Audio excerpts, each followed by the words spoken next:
Assalamualaikum warahmatullahi wabarakatuh. Saya Anissa Ramadhani dari kelas 11 PPLGB nomor absen 5. Jadi di sini saya akan menjelaskan apa sih itu UML.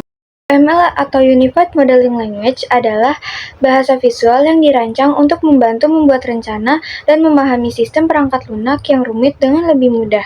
UML juga dapat didefinisikan sebagai suatu bahasa standar visualisasi, perancangan, dan pendokumentasian sistem, atau dikenal juga sebagai bahasa standar penulisan blueprint pada sebuah software.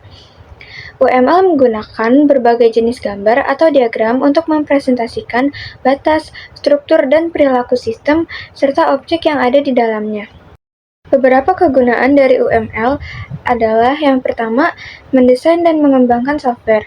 Yang kedua, menyediakan alat untuk menganalisis, merancang, dan mengimplementasikan sistem bagi software arsitek, developer, dan engineer.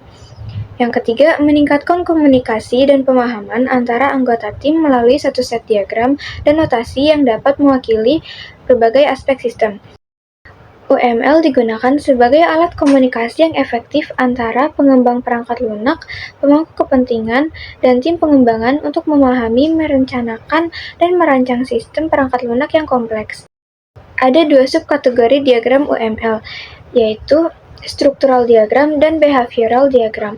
Struktural diagram memvisualisasikan komponen-komponen yang membentuk suatu sistem dan hubungan di antara komponen-komponen tersebut yang memperlihatkan aspek-aspek statis dalam suatu sistem. Sedangkan behavioral diagram adalah perilaku dinamis dari suatu sistem yang menunjukkan bagaimana komponen-komponen suatu sistem berinteraksi satu sama lain. Diagram ini digunakan untuk memodelkan interaksi antara objek, proses, dan peristiwa dalam suatu sistem. Behavioral diagram merupakan tool yang efektif untuk memvisualisasikan dan memahami aspek dinamis pada sistem software. Berikut ini adalah contoh-contoh behavioral diagram. Yang pertama ada use case diagram. Diagram ini menampilkan interaksi suatu sistem dan pengguna sistem dalam berbagai kondisi. Yang kedua, ada activity diagram. Diagram ini menunjukkan aliran kegiatan atau proses dalam suatu sistem. Selanjutnya ada sequence diagram. Diagram ini menunjukkan interaksi antara objek secara kronologis. Yang keempat ada state machine diagram.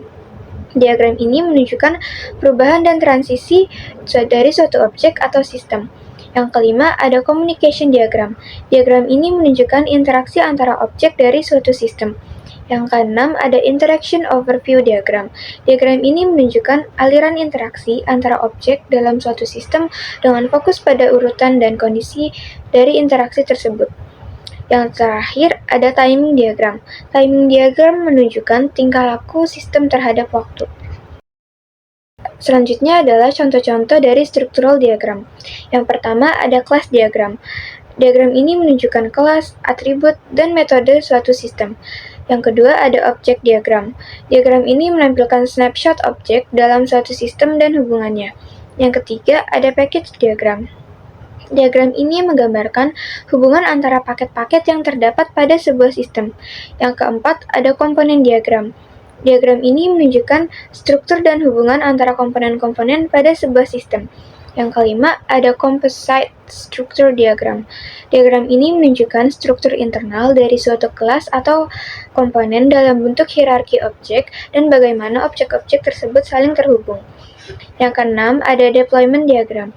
Deployment diagram menunjukkan arsitektur sistem dan bagaimana komponen-komponennya digunakan pada bagian dari suatu struktur data yang berbeda.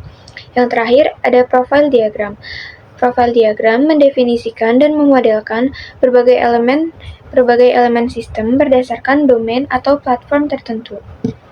Kesimpulannya, UML menyediakan beragam diagram yang dapat digunakan untuk memodelkan berbagai aspek dari sistem perangkat lunak mulai dari struktur statis hingga perilaku dinamis.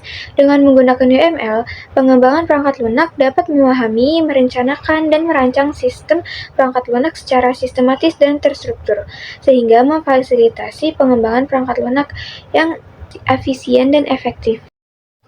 Sekian penjelasan dari saya, semoga bermanfaat. Kurang lebihnya mohon maaf. Terima kasih. Wassalamualaikum warahmatullahi wabarakatuh.